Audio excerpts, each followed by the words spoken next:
Hey guys, I'm back. I said I would be back. So I know I said that I was gonna eat the smothered chicken tonight. I did eat it. But what happened was when I cooked it, it was so tender when I put it back on that it was just falling all off the bone. So it didn't look good. It tasted absolutely amazing, but it didn't look appetizing. So I was like, I wouldn't really want to watch somebody eat this. So if you were here, I would give you some and you would be able to taste exactly how awesome it was. So I decided to do dessert. I have some Cold Stone ice cream. It's about 8 o'clock my time. Got a spoon. And I don't know how tight they packed this or like how heavy they packed it. I'm just gonna put, I have some protein granola with, it was vanilla almond crisp flavor. I put it on my smoothies when I do my protein shakes. I figured I had some cookies, but I figured it would be better than cookies. So that's what we're having. Let's say grace for this heavenly snack. Thank you, Heavenly Father, for this snack that we're about to eat. Thank you for providing. God bless us once again without. In Jesus' name we pray. Amen. So yeah, it feels good. It's like I said, it's a little after 8 here. I think I'm just gonna put it on here and then let it stick like that. It sticks. First bite.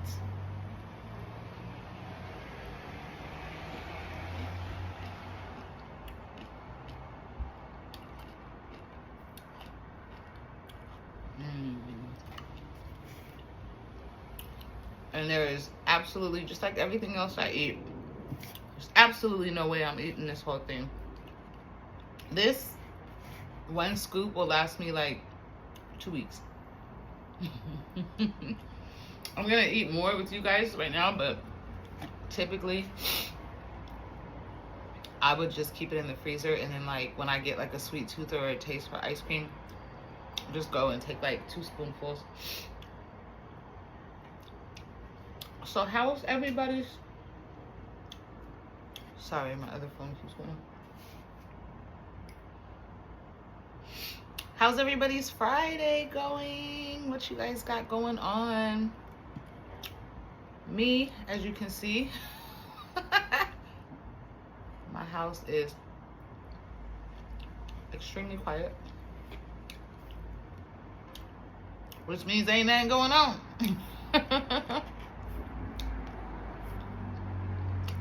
But that's okay. It's peaceful.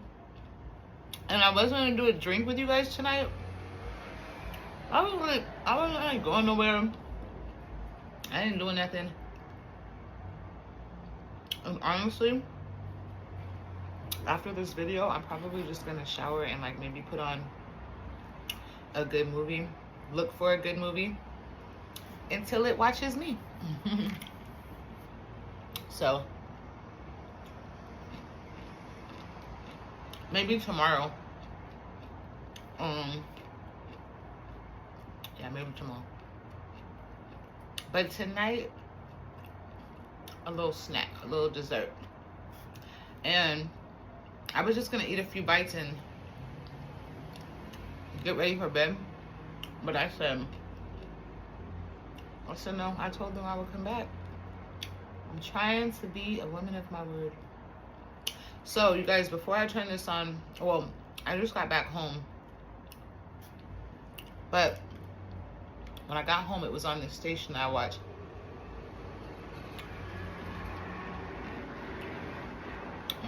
This is good.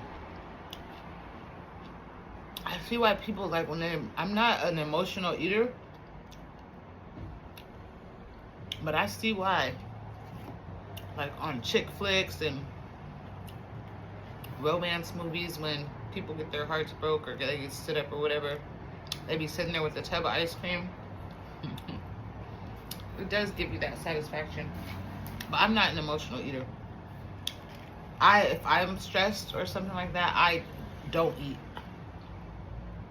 But I could see how this would be a go-to. Like, forget him. I'm just about to eat this tub of ice cream. Oh, you know what? There's another cup in here. Look, they put it in 2 cups. A baby cup inside. That's cute. That was good thinking. So anyway, when I turn my TV on,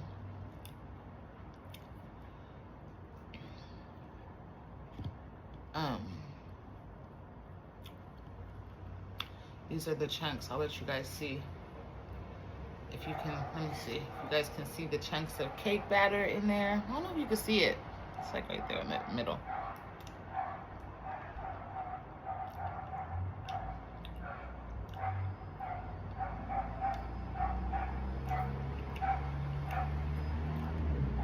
That's good. I think there's cake batter. I asked for cake batter and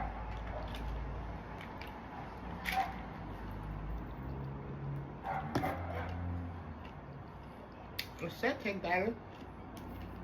So you put banana light.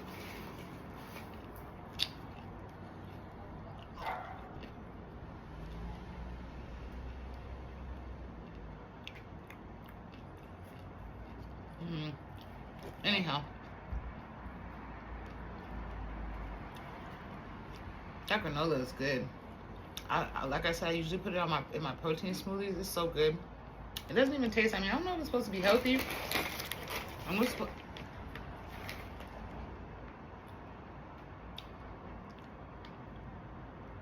220 calories for half a cup.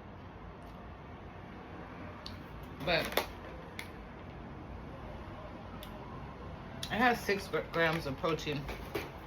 They throw a couple grams of protein and stuff, and everything is protein now. Protein yogurt, protein this, protein that. I wonder if like the regular granola has the same amount of protein. I'm gonna check when I go to the grocery store next time. Anyhow, I was watching this show. One of the documentary. It's not really a documentary station, but on YouTube, there's this guy that I watch.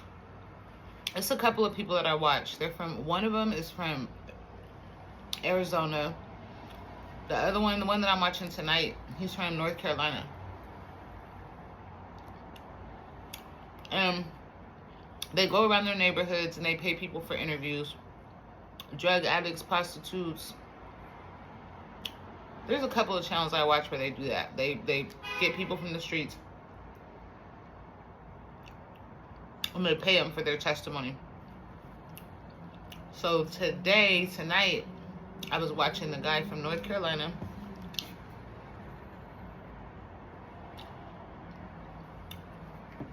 And he was interviewing these girls that were addicted to, one was the older lady, was a black lady. She had to be like in her 50s. She was addicted to crack. And then there was like a woman, I don't know, because drugs always makes people look older. They could be younger. Appeared to be in her late 40s, white lady. She was addicted. They all had different drugs, but crack was their drug of choice. And then a real young girl, she said she was in her 20s. And she was hanging around the 2 older women. And he was interviewing. He interviews all 3 of them. I guess he gives them their number. And when they want money, they call him to do an interview. And he pulls up on them and, asks them, gets an update on them. And then I guess he slides them a few dollars or whatever afterwards. So he pulls up on these 3 women that since I've been watching him, they're kind of like regulars.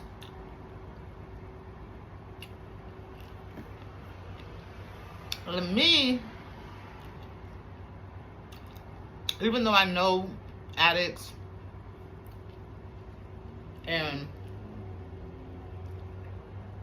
I grew up around addicts, young and in my adult life.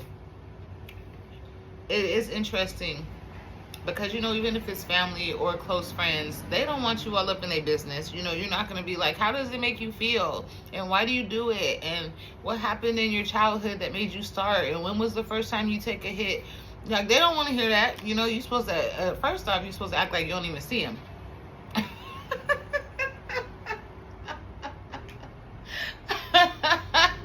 I remember when it's not funny. And the only reason I can laugh is because the people that I have in mind, they are sober now and they're clean. But during the time when I would be around certain people and they were using, they will light up right in front of you. They don't care that you don't do that. They are not tripping. So I say that to say it's interesting because these people, obviously he pays them and they want the money, so they answer questions that, whether you grew up or have friends that were addicts or family that were addicts, it's inappropriate to ask them. You know, it's like, they were like, well, what you a news reporter? Why are you all in my business, you know? So it's interesting to see these people because they want the money. They like, hurry up and answer all the questions. You know, they ready to get the interview over with. And then I think some of them also have grown a rapport with some of these content creators that go around and probably help them out. Like in Arizona, I know it's super duper hot there, and this guy brings in waters and, you know, wipies to wipe out, like baby wipes and stuff like that. So I'm sure they gain a rapport. Question I have for you guys, because I have one of my friends, I was showing one of my friends' video, and they were just like, that's messed up. Dang, I make a mess with everything.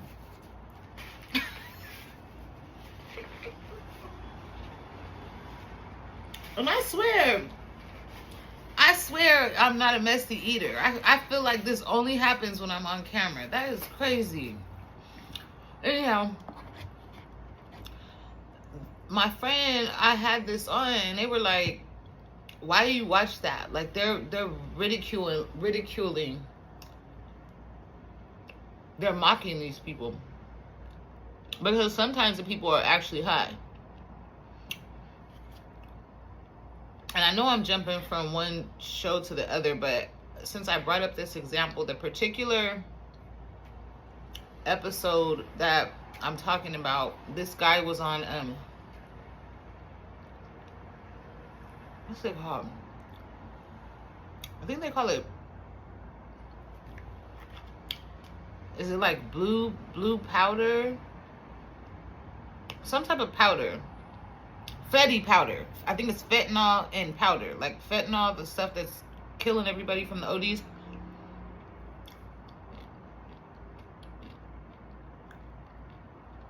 But it's a powder, I guess. They call it Fetty powder. These people, when they be off of that, they be jerking. Like, I can't even describe it. It's like a zombie. It's like a zombie that wakes up or something. If you ain't never seen it, if you're interested, look it up. A lot of people are recording people on the streets off of it. And I guess it's really common now. But to watch, it's like amazing. Like, I can't believe people are, I can't believe they could still stand that. I mean, we've all, anybody who drinks, you've had too much to drink and you find yourself like stumbling or whatever off of like liquor. And this stuff, I mean, they be going from like side to side. It looks like any minute they're just going to fall flat on their face. They don't fall. And they be going hard, like back and forth, back and forth. But, so the channels that I watch, the people say that they do this. And they go back, they bring them stuff, they give them food cards. Like I said, they bring them water. They give them money for their time. They bring them clothes, hygiene. And they all volunteer, like whenever they're ready, to take them to the hospital or take them to detox and rehab or whatever. That's what they're encouraging them to do. But a lot of people aren't ready. So the question is, so my friend was like, that why are you watching that? That like they're mocking them. They're making fun of to record people in that state is mocking them, is making fun of them.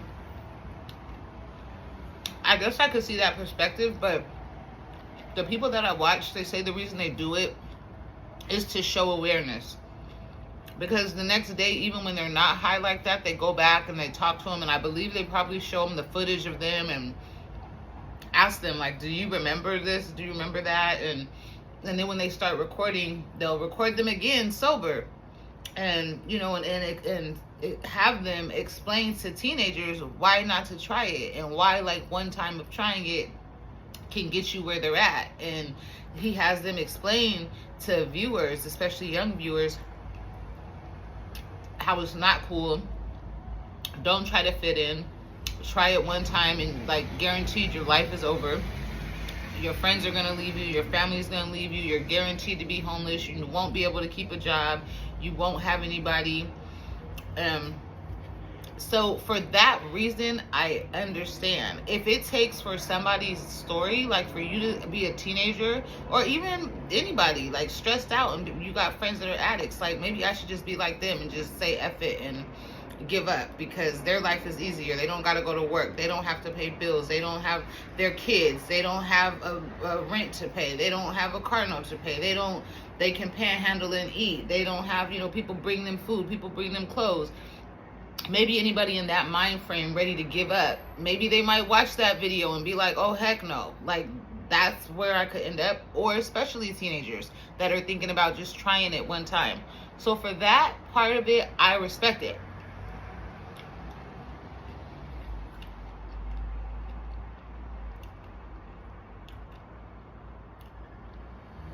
For that part, I respect it.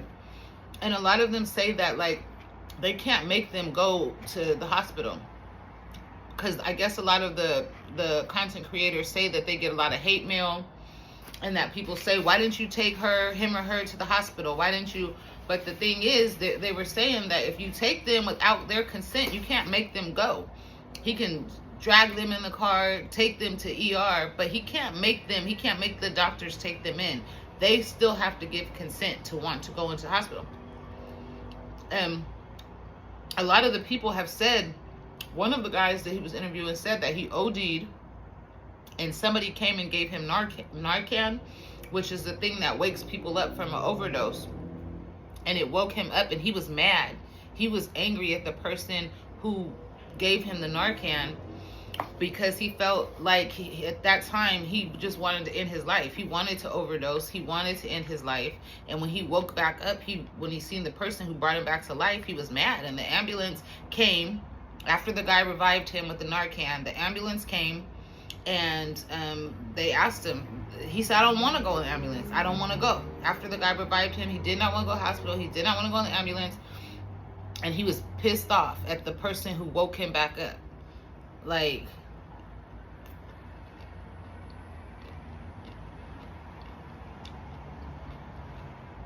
so he was trying to tell his subscribers, you guys send me all this hate mail, and you say, like, you go and make a mockery of these people and you film them and you show them going all crazy and all high, but you don't never take them to the hospital, and you don't never get them help.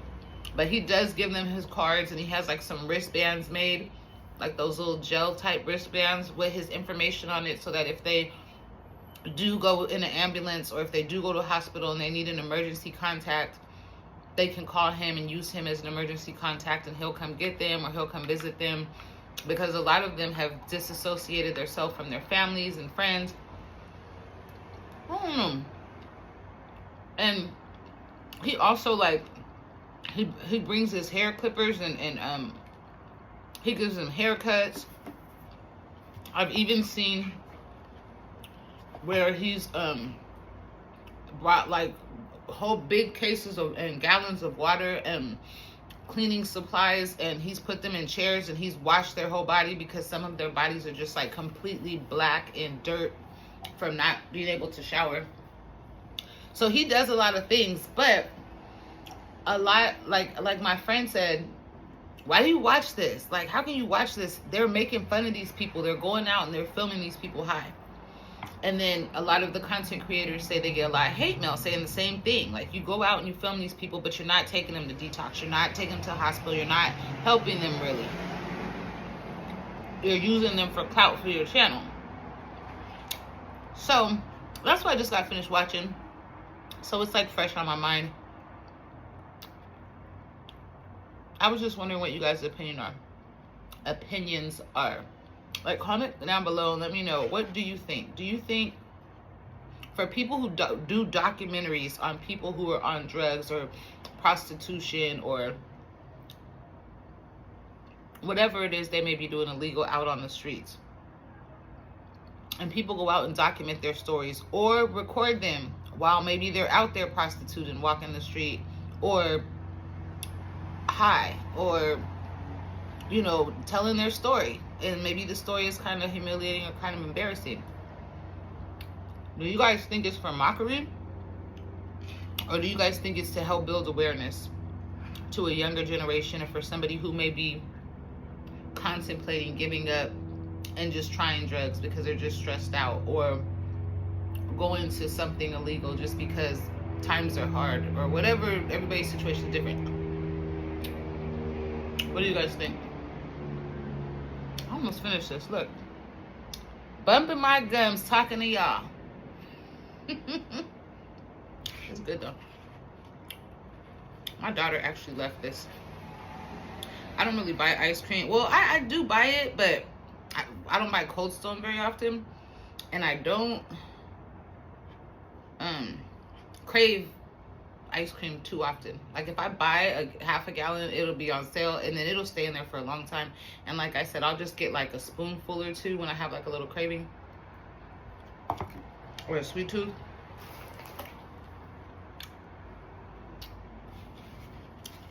And that'll satisfy my little craving. But yeah, let me know. I think that's such a controversial issue. Not only like recording them, but just the whole thing on drugs, period. Everybody has different points of view. Just like the homeless, when I was talking about the homeless, some people feel like it's a choice. Same things with drugs. A lot of people feel like it's a choice. They don't have sympathy because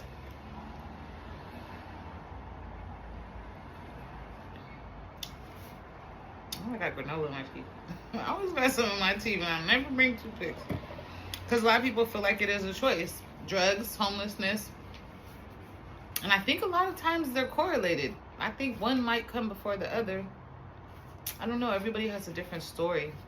I just find it fascinating. I think it's very interesting to learn about people's lives and what got them there, because,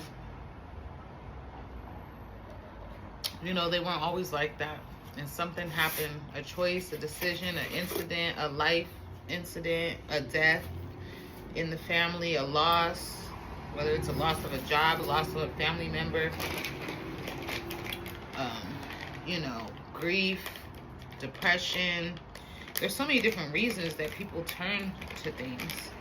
And, you know, it's the same thing. Like, there's so many shows that we have on now, documentaries, like people who like My 600-Pound Life, people that are eating like that. People say that's a choice. You put the burger to your mouth, you're stuffing your mouth, you're buying all that food. But is it really a choice after some point? I mean, yeah, we all have a choice, right? We have a choice. You could choose not to eat the burger. But at what point, like, where does that spectrum start? Because they weren't always eating like that, and then it becomes an addiction. They weren't always smoking like that, and then it becomes an addiction. You weren't always drinking like that, and then it becomes an addiction. And then I'll never think it's too late, but I'm just saying. And then what wasn't a problem now is a problem. I don't think anybody starts off loving McDonald's and thinking like, I'm gonna be eating 10 burgers a day, and, you know, I want to eat it like this for the rest of my life, or I'm gonna be sick, or I'm not gonna feel good. You know, I don't know. It's a woo.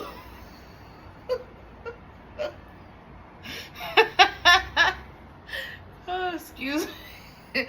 It's a very sensitive subject, but it's a real subject. You know, it's a real subject. And I'm the type of person, I don't tell anybody that they're wrong. even my friends, even if like we're having a conversation, I think that we can agree to disagree. I think that everybody is entitled to their opinion. And I also am not like a black and white type person. I don't think it's across the board for everybody. I think everybody's situation is different. I think everybody comes to different circumstances by different pathways. And how can two separate situations be the same? Like, you might be able to relate to somebody, you might have had the same problem or same issues, you guys both may have lost somebody, you guys both may have, you know, had the same addiction, or, you know, had the same trauma in your life, or whatever it may be, but the situations are still different, and everybody's not everybody can handle things the same way. Everybody's different. It's different. So I try not to judge. I just thought I would ask you guys' opinion, because I love watching shows like that. I watch a lot of documentaries, and I love to learn about like how the brain works and why people make certain decisions, and you know, because you just see people homeless or on drugs or with addictions, and a lot of people are just quick to judge them and look at them like a homeless or an addict or a prostitute or a whatever, you know, and you don't know their past. You don't know what brought them there. And so I always respect anybody who was willing to try to help somebody else out, so that they don't end up where they're at by sharing their story. I think that's honorable in itself. And you know, it takes humility and courage to tell your story, and you know, not be humiliated just to help somebody else. Humiliate your own self to help somebody else.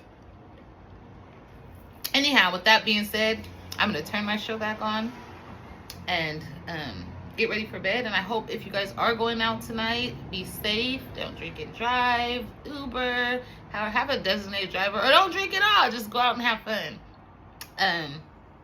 You know, if that's possible, if that's your thing, I don't know. But if you guys are gonna turn up safely, and I'll be back tomorrow with another video. Bye.